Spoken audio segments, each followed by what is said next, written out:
নমস্কার বন্ধুরা, তোমরা কেমন আছো? আশা করি তোমরা সবাই অনেক ভালো রয়েছো। তো আজকে কোথায় যাচ্ছি জানো? আজকে যাচ্ছি সাই বাবার মন্দিরে। এর আগেও তোমাদেরকে দেখিয়েছি সাই বাবার মন্দিরটা, কিন্তু সেটা শর্টসে দেখিয়েছিলাম। কিন্তু আজকে যাচ্ছি, মন্দিরটা তোমাদেরকে একদম দেখাবো। তো ছোট করে একটা ব্লগ বানিয়ে নিচ্ছি। এই দেখো আমার বরকে, তো আগে আগে যাচ্ছে। তো চলো তাড়াতাড়ি পা চালাই। আর এই বাসটা দেখো কি সুন্দর,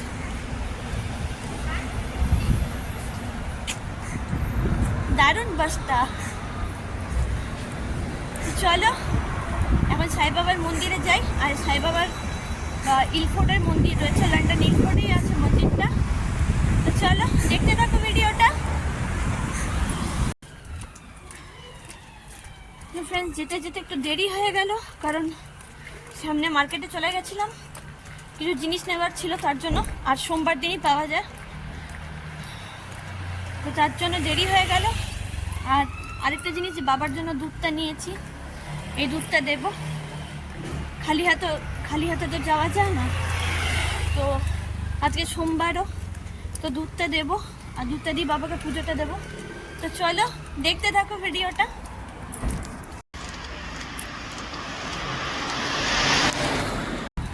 তো আমরা চলে এসেছি মন্দিরটার সামনে। এই যে সাই বাবার মন্দির। এই একটা অ্যাপার্টমেন্ট আছে, ছোট অ্যাপার্টমেন্ট না, এটা হচ্ছে ঘর। তার নিচে এইটা পুরোটাই মনে নিয়ে নিয়েছে। তো এই যে সাই বাবার মন্দির, এন্ট্রি পথ।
তো ফ্রেন্ডস, পুজো সম্পন্ন হয়ে গেল।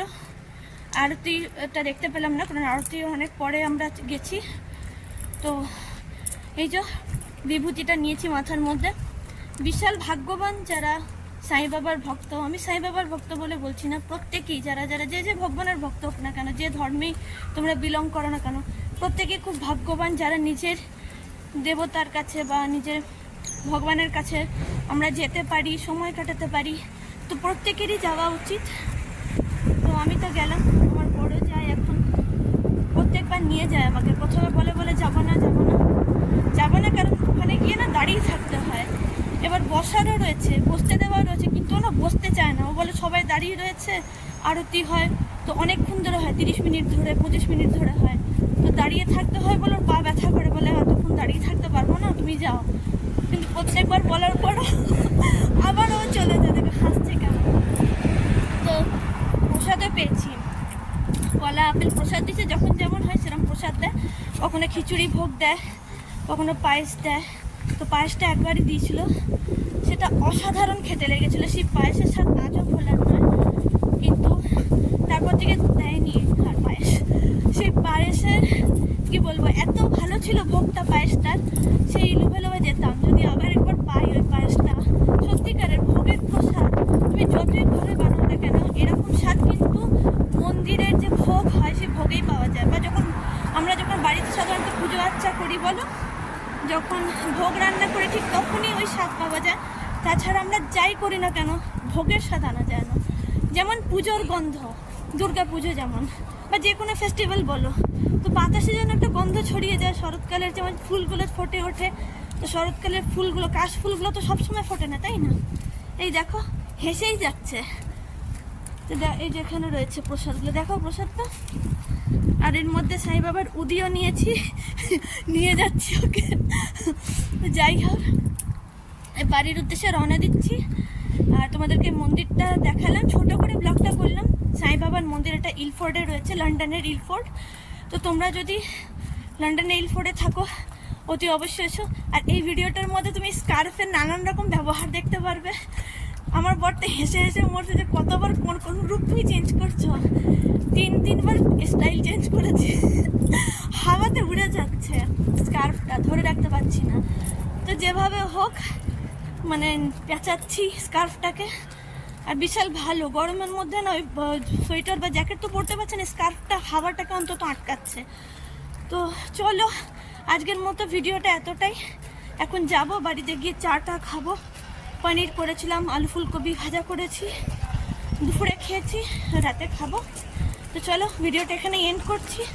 দেখা হবে নতুন কোনো অন্য ভিডিওর সাথে। ততক্ষণের জন্য কি বলবো গো, বলো তো কি বলবো? নিঃশব্দ হয়ে গেছে, স্পিচলেস।